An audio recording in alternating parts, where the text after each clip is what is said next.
ಎದುರಿಗಿರುವ ಆಯ್ಕೆಗಳು ಎರಡೇ.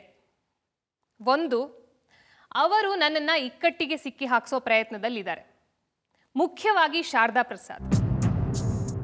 ಅವನಿಗೆ ನನ್ನಿಂದ ಏನೂ ಸಮಸ್ಯೆ ಆಗಿಲ್ಲ, ಸ್ಟಿಲ್ ಹಿ ಡಿಡ್ ದಟ್. ಸುಮ್ಮನೆ ತೆವಲಿಗೆ ಅಂತ ನನ್ನ ವಿಷಯ ಕೈ ಹಾಕ್ತಾರೆ. I have to take on them, especially him. ನನ್ನ ಅಧಿಕಾರ ವ್ಯಾಪ್ತಿಯಲ್ಲಿ ಶಾರದಾ ಪ್ರಸಾದ್ಗೆ ಏನೂ ಮಾಡೋಕ್ಕಾಗಲ್ಲ. ಅವನ ಹತ್ರ ಆಸ್ತಿ ಇದೆ, ಹಣ ಇದೆ, ಭ್ರಷ್ಟ ಹಣ. ನಿನ್ನ ಅಧಿಕಾರ ವ್ಯಾಪ್ತಿಯಲ್ಲಿ ಬರತ್ತಾ?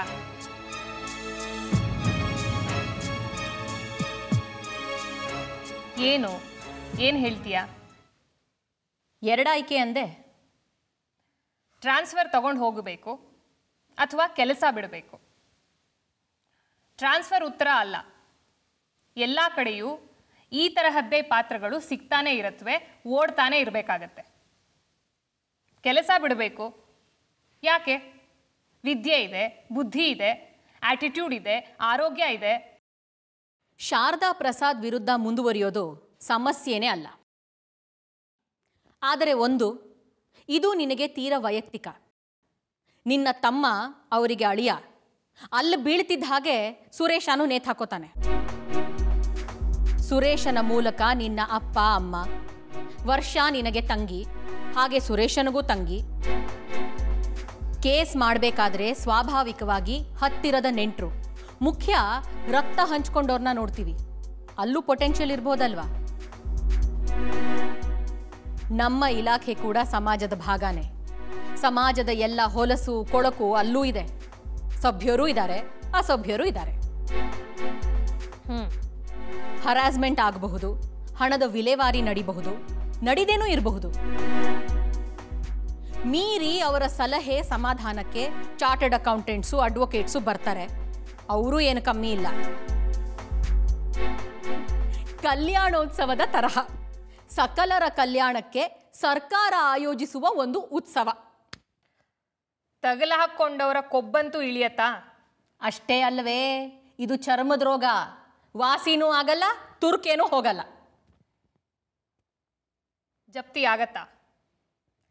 ಅಪ್ಪ ಅಮ್ಮ ತಂಗಿ ತಮ್ಮ ಸಮಸ್ಯೆ ಇಲ್ವಾ? ಇಲ್ಲ. ಫೈನ್, ಕೆಲವು ವಿವರಗಳು ಬೇಕು. ಹೇಳು. ಶಾರದಾ ಪ್ರಸಾದ್ ದುಡ್ದಿದ್ದಾನೆ, ಇನ್ನೂ ದುಡಿತಾ ಇದ್ದಾನೆ. ನಿನ್ನ ತಮ್ಮ ಕೂಡ ದುಡಿತಾ ಇದ್ದಾನೆ. ಅಷ್ಟು ಹಣ ಮನೇಲಿಟ್ಟಿರಲ್ಲ. ಎಲ್ಲಿಟ್ಟಿರಬಹುದು? ಆಸ್ತಿ ಪಾಸ್ತಿ ಏನ್ ಮಾಡಿರಬಹುದು? ವಿವರ ಸಿಗುತ್ತಾ? ಒಳಗಿನವರು ನಂಬಿಕಸ್ತರು ಯಾರಾದ್ರೂ ಇದ್ರೆ ಸುಲಭ.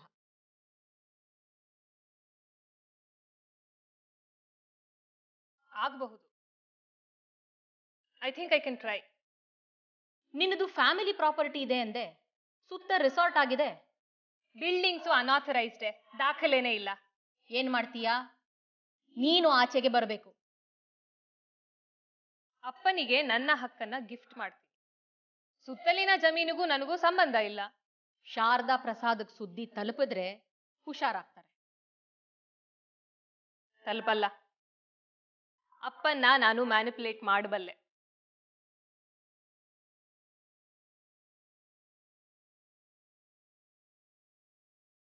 ಯಾಕೆ? ಏನ್ ಹೇಳೆ? ಸದಾಶಿವರಾವ್, ಈ ನೆಂಟಸ್ತಿಗೆ ಈ ಮನುಷ್ಯನಿಗೂ ಅಲ್ಲಿ ವ್ಯವಹಾರಕ್ಕೂ ಸಂಬಂಧ ಇಲ್ಲ. ಆದರೆ ಈ ಮನುಷ್ಯನ ಹೆಗಲ ಮೇಲಿಂದ ನಿನಗೆ ಗುರಿ ಇಡಬಹುದು. ಸನ್ನಿವೇಶದ ತುರ್ತು ಅಂತಾದ್ರೆ ತಾತ್ಕಾಲಿಕವಾಗಿ ದೂರ ಆಗಬಲ್ಲೆ. ಸಲಹೆಗೆ ಪ್ರಯೋಜನಕ್ಕೆ ಬರ್ತಾನೆ. ಮನುಷ್ಯನಿಗೆ ವಿಷಯ ಗೊತ್ತು. ಇನ್ನು ಸಮಾಧಾನ. ಗಂಡಸರಿಗೆ ಭ್ರಮೆ, ಅವರು ಸಮಾಧಾನಕ್ಕೆ ಆಗ್ತಾರೆ ಅಂತ. ಅಪ್ಪ ಸತ್ರು ಸಮಾಧಾನದಿಂದ ಬದುಕಿದವರಿದ್ದಾರೆ. ಅಣ್ಣ ತಮ್ಮ ಸತ್ರು ಸಮಾಧಾನಕ್ಕೇನು ಕಮ್ಮಿ ಇಲ್ಲ. ಗಂಡ ಸತ್ರು ಸಮಾಧಾನದಿಂದ ಬದುಕಿದವರಿದ್ದಾರೆ, ಸಾಧಿಸಿದ ಹೆಣ್ಣುಗಳಿವೆ. ಮಗ ಸತ್ತು ಮೇಲೂ ಬದುಕಿದವರಿಲ್ವಾ? ಆದ್ರೆ ಇದು ಭಾವಿಸ್ಕೊಂಡಿದ್ದು. ಭಾವಿಸ್ಕೊಳ್ಳೋದೆ ಸ್ವಾತಂತ್ರ್ಯ ಇದೆ ಅಂತಲ್ವಾ?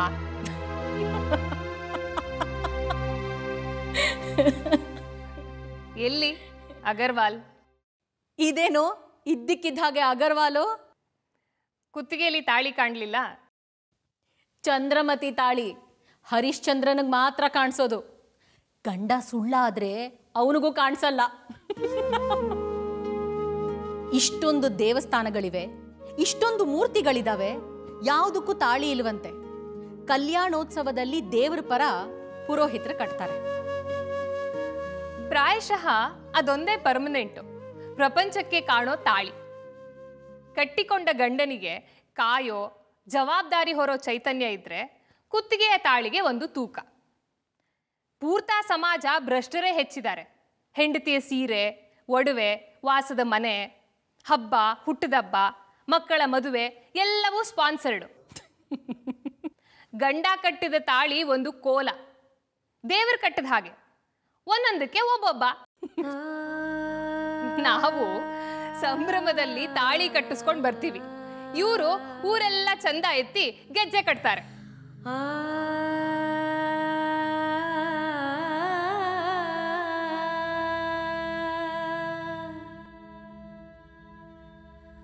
ವೈಯಕ್ತಿಕ ವಿಷಯಕ್ಕೆ ಇನ್ನೊಂದು ಸೆಷನ್ ಆಗಬಹುದಾ?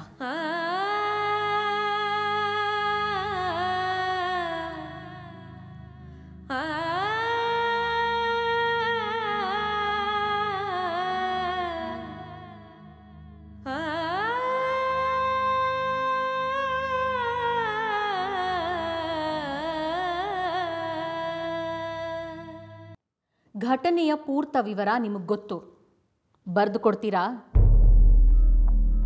ನಿಮ್ಮ ಬೀಗರು ಮೇಷ್ಟ್ರ ಕೈಲಿ ಸುದ್ದಿ ಕಳಿಸಿದ್ರು, ಅವ್ರದ್ದೊಂದು ಪ್ರಪೋಸಲ್ ಇತ್ತು, ಖಾಲಿ ಮಾಡಿದ್ರೆ ಒಂದು ಫ್ಲ್ಯಾಟ್ ಕೊಡ್ತೀವಿ, ನೀವಲ್ಲಿ ಐಬಿಗೆ ಹೋದ್ರಿ.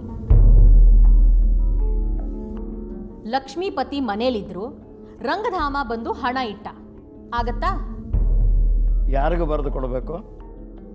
ಈಗ ACB ಅದೊಂದು ಫೈಲ್ ತಗೊಂಡು ಹೋಗಿದ್ದಾರೆ. ಅವರು ಅರುಂಧತಿನ ವಿಚಾರಿಸ್ತಾರೆ. ಒಂದು ಅಫಿಡವಿಟ್ ಮಾಡಿಸೋದಾ?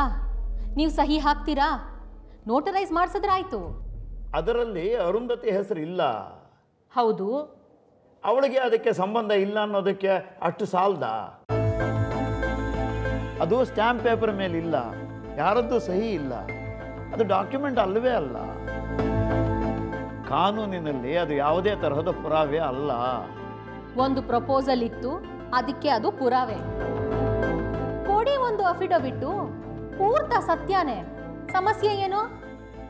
ಆಸ್ತಿ ಕೊಂಡ್ಕೊಂಡಿರೋದು ಅರುಣ, ಅದು ಅವರ ಮಾವನ ಹೆಸರಲ್ಲಿದೆ. ಒಪ್ತಾರಾ? ಒಪ್ಪಲ್ಲ. ಒಪ್ಪಿದ್ರೆ ಅವ್ರಿಗೆ ಸಮಸ್ಯೆ. ಅಲ್ಲಿಗೆ ರಾಧಾಕೃಷ್ಣ ಮೆಷ್ಟ್ರನ್ನ ಕರೆಸ್ತಾರೆ. ಹೌದು. ಅವರಿಗೆ ವಯಸ್ಸು 80 ಆಗಿದೆ.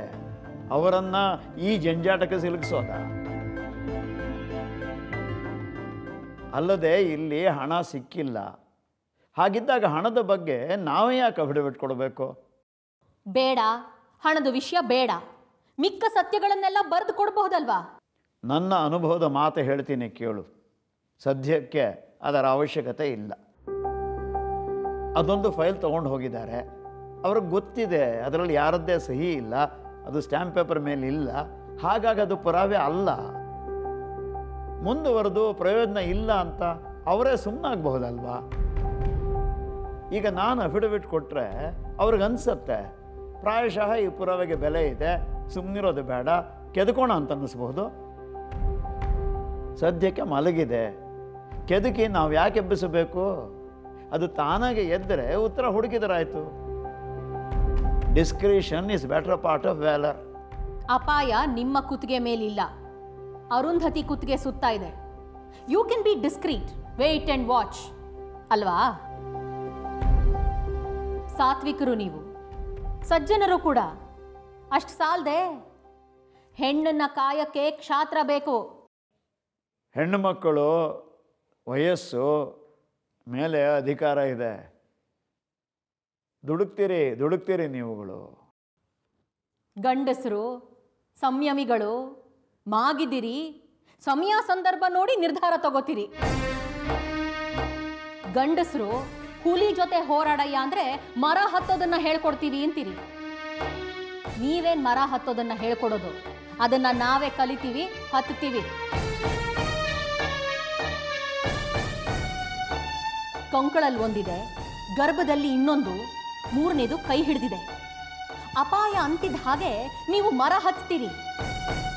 ಬದುಕು ಸಾಕೆನಿಸಿ ನಿರ್ಲಿಪ್ತತೆ ಕಾಡ್ತಿದ್ದ ಹಾಗೆ ಬೆಟ್ಟ ಹತ್ತೀರಿ, ದೇಶಾಂತರ ಹೋಗ್ತೀರಿ. ಅಂಟಿಕೊಂಡ ತಂತುಗಳನ್ನ ಒದರಿ ನಾವೆಲ್ಲಿ ಮರ ಹತ್ತೋದು, ಬೆಟ್ಟ ತಡ್ಕೋದು, ದೇಶ ಹುಡ್ಕೋದು? ಅರುಂಧತಿ ಇವತ್ತಿರ್ತಾಳೆ, ನಾಳೆ ಹೋಗ್ತಾಳೆ. ವಸು ಹತ್ತಿರವಾಗಬಹುದು, ಸಂಧಾನವಾದ್ರೆ ಮಗ ಫ್ಲಾಟ್ ಕೊಡಬಹುದು. ಬುದ್ಧಿ ಇಲ್ಲ ಈ ಹೆಣ್ಮಕ್ಳಿಗೆ. ಭಾವಿಸ್ಕೊಂಡಿದ್ದು ಭಾವಕ್ಕೆ ಮಾತ್ರ, ಬದುಕಿಗೆ ಭರವಸೆ ಅಲ್ಲ. ಮುಂಜಾವಿನ ಚಳಿಗೆ ಬೆಂಕಿ ಕಾಯಿಸ್ಕೊಳಕ್ ಬಂದವರೆಲ್ಲ ಬೆನ್ನು ಕಾಯ್ತಾರಾ? ಬೆನ್ನು ತೋರ್ಸ್ ಹೋಗ್ತಾರೆ. ಭ್ರಮೆ.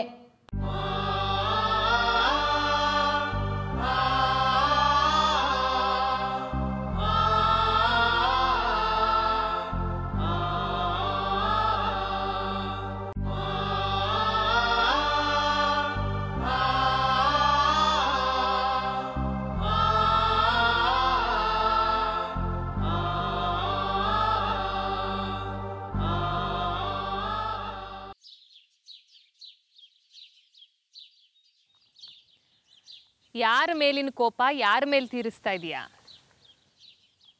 ಎಲ್ಲ ನೆಂಟಸ್ತಿಗೆಗಳಿಗೂ ಒಂದು ಮಿತಿ ಇರತ್ತೆ. ಬದುಕಿಗೆ ಕಾವೂ ಬೇಕು, ತೇವವೂ ಬೇಕು. ಎರಡು ಎಷ್ಟು ಅವಶ್ಯಕತೆ ಇದೆಯೋ ಅಷ್ಟೇ ಇರಬೇಕು. ಹೆಚ್ಚಾದ ಕಾವು ಸುಡತ್ತೆ, ತೇವ ಹೆಚ್ಚಾದರೆ ಕೊಳಿತೀವಿ. ನಾನು ಸದಾಶಿವರಾಯರನ್ನ ಗೌರವಿಸ್ತೀನಿ. I respect that man. He's my mentor. ಬಂದೆ, ವಾರ 10 ದಿನ ಇದ್ದು ಹೋಗೋದು ಅಂತಿದ್ದೆ. ಇಲ್ಲಿಯ ಪರಿಸ್ಥಿತಿ ಹದಗೆಟ್ಟಿತ್ತು. ಭಾವನಾತ್ಮಕವಾಗಿ ಮನುಷ್ಯನಿಗೆ ಆಸರೆ ಬೇಕಿತ್ತು. ಉಳ್ಕೊಂಡೆ. ಅವರಿಗೆ ಭ್ರಮೆ. ನಿನ್ನ ಅವಶ್ಯಕತೆಗೆ ಉಳ್ಕೊಂಡೆ ಅನ್ಕೊಂಡಿದ್ದಾರೆ. ಅವಶ್ಯಕತೆ ಮ್ಯೂಚುವಲ್ ಅಲ್ವೇನೆ?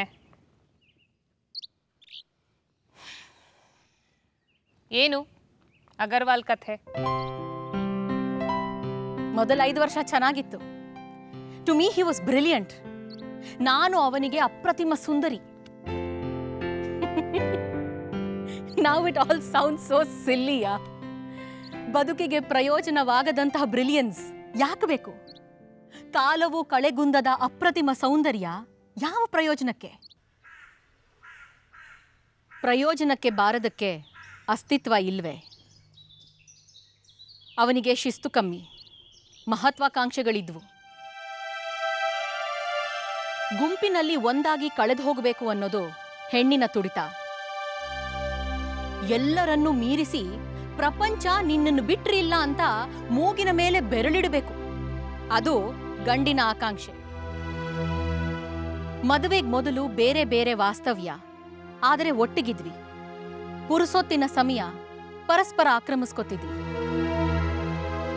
ಮದುವೆಯ ನಂತರ ಒಟ್ಟಿಗೆ ಬದುಕಿದ್ವಿ, ಆದರೆ ಹೆಚ್ಚೆಚ್ಚು ಒಂಟಿ ಆಗ್ತಾ ಹೋದ್ವಿ. ಅವನನ್ನ ಈ ಕೆಲಸ ಹೆಚ್ಚು ಎಂಗೇಜ್ ಮಾಡ್ತಿರ್ಲಿಲ್ಲ. He was underemployed. ಮತ್ತದೇ ಹೆಂಗಸು ಗಂಡಸಿನ ಮನಸ್ಥಿತಿ. ಹೆಂಗಸಿಗೆ ವಿಸ್ತಾರ ಮುಖ್ಯ ಅಲ್ಲ, ಸ್ವಚ್ಛ ಮುಖ್ಯ. ಗಂಡಸಿಗೆ ವಿಸ್ತಾರ ಮುಖ್ಯ, ಸ್ವಚ್ಛ ಇಲ್ಲದಿದ್ರೂ ಆಗತ್ತೆ. ಎಲ್ಲೆಗಳ ಮಿತಿಯೊಳಗೆ ನಾವು ಸೆಕ್ಯೂರ್, ಎಲ್ಲೆ ಮೀರೋದ್ರಲ್ಲಿ ಅವರಿಗೆ ತೃಪ್ತಿ. ಅಧಿಕಾರ ಸಾಲದು ಅನ್ನಿಸ್ತು. ರಾಜಕೀಯದವರ ಪರಿಚಯವಾಗಿತ್ತು. ಅವರ ಎಲೆಕ್ಷನ್ ಸ್ಟ್ರಾಟಜಿ ಈ ಕೆಲಸಕ್ಕಿಂತ ಹೆಚ್ಚು ಇಂಟ್ರೆಸ್ಟಿಂಗ್ ಅಂತ ಅನ್ನಿಸ್ತು. ಅದರೊಳಗೆ ಮುಳುಗ್ದ. ಕೆಲಸ ಬಿಟ್ನಾ? ಇಲ್ಲ. ಮತ್ತೆ ಇಲ್ಲಿ ಕೇಳೋರು ಯಾರು? 2 ವರ್ಷ ಆಯಿತು. ಸಂಬಳನೂ ಇಲ್ಲ, ರಜಾನೂ ಇಲ್ಲ. ಸದ್ಯಕ್ಕೆ ಬಿಹಾರದಲ್ಲಿದ್ದಾನೆ. ನಾನು ಇಲ್ಲಿ ಬಂದು ಸೆಟ್ಲಾದೆ. ಗಂಗೆ ಯಮುನೆಯ ಸಹವಾಸ ಬಿಟ್ಟು ಕಾವೇರಿ ಗೋದಾವರಿಯ ಮಡ್ಲಿಗೆ ಬಂದೆ. Men explore, women settle down. ಮದುವೆಯೊಟ್ಟಿಗೆ ಅವರ ಸಾಧನೆ ಮುಗೀತು. ನಾವು ಬದುಕಿ ಸಾಧಿಸಬೇಕು. ಮುಂದೆ this old man is basically spineless. You can't bank on him. ನಿನ್ನ ಕಥೆ ಹೇಳೆ. ಬರ್ತಾನೆ ಆಗಾಗ, ತುತ್ತೂರಿ ಊದ್ತಾನೆ ಸಾಧನೆಗಳ ಬಗ್ಗೆ. ಪುರ್ಸೊತ್ತಿದ್ರೆ ಡಿನ್ನರ್ಗೆ ಹೋಗ್ತೀವಿ, ಇಲ್ದಿದ್ರೆ ಇಲ್ಲ. ಮಕ್ಕಳು ಯಾರಿಗೆ? ನಿನಗೆ.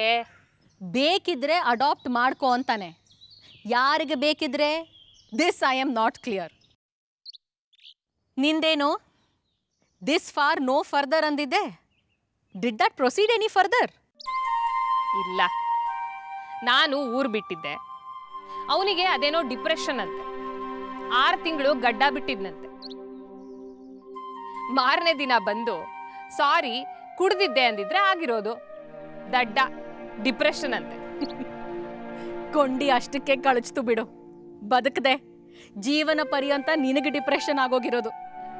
ನಂತರ ಅದೇನೋ ರುದ್ರಾಕ್ಷಿ ಮಾಲೆ ಹಾಕಿ ತಲೆ ಕೂದಲು ಕತ್ತರಿಸ್ಲಿಲ್ವಂತೆ. ಪಂಚೆ ಜುಬ್ಬಾದಲ್ಲೇ ಓಡಾಡ್ತಿದ್ನಂತೆ. ಹಣೆಗೆ ಢಾಳಾಗಿ ವಿಭೂತಿ ಬೇರೆ. ಈಗ ಅದೇನೋ ಯೋಗ ಸೆಂಟರ್ ತೆಗ್ದಿದ್ದಾನಂತೆ. ಕೆಲ್ಸ ಬಿಟ್ನಾ? ಇಲ್ಲ, ಆಫೀಸಲ್ಲೂ ಮೆಡಿಟೇಷನ್ ಮಾಡ್ತಾನಂತೆ. ಕಮ್ಮಂಗಿಗಳು ಒಪ್ಕೊಂಡು ಕೆಲಸ ಬಿಟ್ಟು ಮಿಕ್ಕಿದೆಲ್ಲ ಮಾಡತ್ವೆ. ಇಂದ್ರಿಯ ನಿಗ್ರಹವನ್ನ ಸಾಧನೆ ಅಂತ ಕರೆಯೋದು. ಸಲ್ಲದ್ದಲ್ಲಿ ಚೇಷ್ಟೆ ಮಾಡದೆ ಬದುಕಿದ್ರೆ ಸಾಕಲ್ವಾ? ಅಸ್ವಾಭಾವಿಕವಾಗಿ ಬದುಕೋದು ಸಾಧನೆ ಹೇಗಾಗುತ್ತೆ? 70ರಲ್ಲಿ ಆಶ್ರಮ ಕಟ್ತಾರೆ. ಸುತ್ತ ಶಿಷ್ಯರು, ಹೆಣ್ಣು ಗಂಡು ಆದಿಯಾಗಿ. ಎಲ್ಲರೂ ಇಂದ್ರಿಯ ನಿಗ್ರಹದಲ್ಲಿ ಸಾಧನೆ. ನೇತ್ ಹಾಕೊಂಡು ಹೋಗ್ಬೋದಪ್ಪ.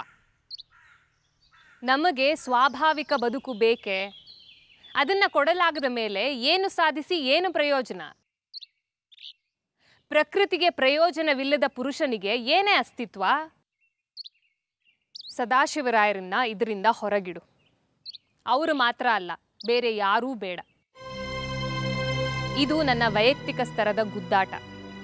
ನಾನು ಹೊಡೆದಾಡ್ತೀನಿ. ನಿನ್ನ ಕಾನೂನಿನ ಪರಿಧಿಯಲ್ಲಿ ಎಷ್ಟು ಕೆಲಸ ಸಾಧ್ಯ ನೋಡು. ಮುಖ್ಯ, ಶೇಖರಿಸಿದ ಕೊಬ್ಬು ಕರಗಿದ್ರೆ ಲಂಪಟತನಕ್ಕೆ ಅಂಕೆ ಬರುತ್ತೆ. ಶಾರದಾ ಪ್ರಸಾದ್ ಆಸ್ತಿಯ ವಿವರ ಪ್ರಯತ್ನಿಸ್ತೀನಿ. ಇಲ್ಲದೇನೋ ಕಾಲೇಜ್ ಕಟ್ತಿದ್ದಾರೆ ಅಂದೆ. ಯಾರು ಏನು ವಿಚಾರಿಸ್ತೀನಿ. ನಿನಗೆ ಅವಶ್ಯಕ ಇರುವ ಮಾಹಿತಿ ಸಿಗಬಹುದು.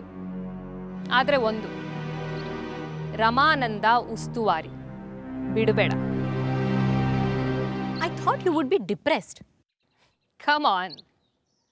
ಹೊಲಸು ತುಳಿದ್ರೆ ಚಪ್ಪಲಿ ಎಸೆಯೋದು, ಬರೀ ಕಾಲಲ್ಲಿ ತುಳಿದ್ರೆ ಕಾಲು ತೊಳ್ಕೊಳ್ಳೋದು. ಹರಿಯೋ ನದಿಗೆ ಅದರದ್ದೇ ಗತಿ ಗಮನ. ಒಡ್ಡು ಕಟ್ಟಿದ್ರೆ ನೆಲದಲ್ಲಿ ಇಂಗೋದು, ಮತ್ತೆಲ್ಲೋ ಪುಟಿದು ಚಿಮ್ಮೋದು. ಅಸ್ತಿತ್ವಕ್ಕೆ ಯಾವತ್ತೂ ಧಕ್ಕೆ ಇಲ್ವೇ? ಸೇವಿಂಗ್ಸ್ ಚೆನ್ನಾಗಿದೆಯಾ? ಹಾ, ಒಂದು ಮನೆ ಕಟ್ಟಿದ್ದೀನಿ. ಯಾಕೆ? ದತ್ತು ತಗೊಳ್ಳೋದಾದ್ರೆ ನನ್ನೇ ತಗೋ. Better to have a grown up earning daughter.